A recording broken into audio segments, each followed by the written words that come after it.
I can still vividly recall this episode from my childhood when I was in school. One day, one of my educators entered our boisterous classroom. She posed a question to us, asking if we knew the reason behind having 2 ears and 1 mouth. She then explained that the reason we are given 2 ears and 1 mouth is to encourage us to talk less and listen more. Ladies and gentlemen, when we interact with people in our personal relationships, family life, or workspace, possessing the quality of active listening can be of great assistance. This quality can be beneficial in numerous ways. Many individuals visit monasteries and discuss their problems with the monks.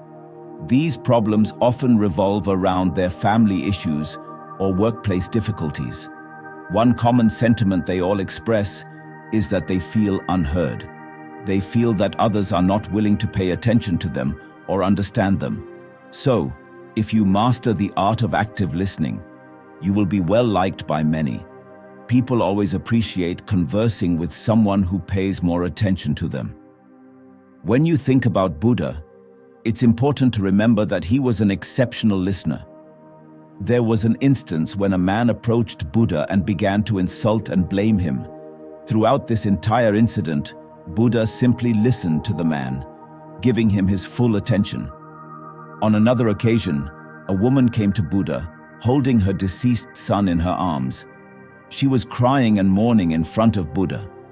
All Buddha did was pay attention to the woman's suffering, listening to her sorrow. If you can cultivate this skill of active listening, if you can listen more and talk less, you'll find that people will begin to appreciate you. Let's say you come to me with a problem you're having. Right away, I start giving you advice and telling you what I think about it. How would that make you feel? You might start to think that I'm not really getting what you're going through, that I'm not really paying attention or listening to you. So, it's important to practice this art of active listening. But how can we do that? Buddha taught that all the words we speak are first processed in our minds.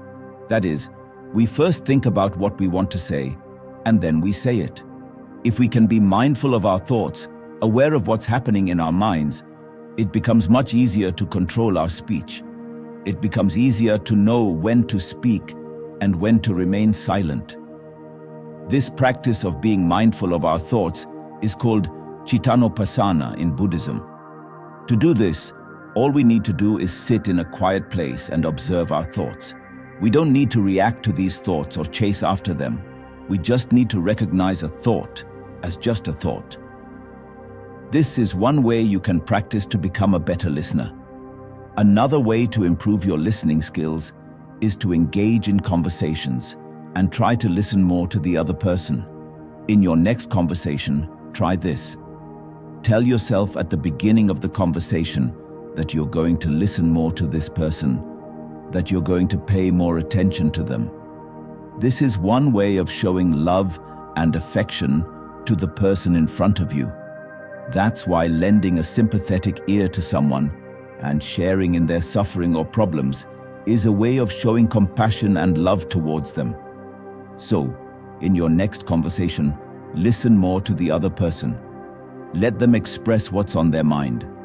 When they fall silent, ask them more questions. Ask them to tell you more about the details of what happened. They'll be more interested in talking with you, and they'll start to like and love you when you practice this. Then, you'll get used to active listening.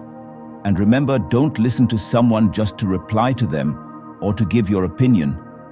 Always listen to people to understand their situation, to understand the person behind the words, and to understand the intention behind the words.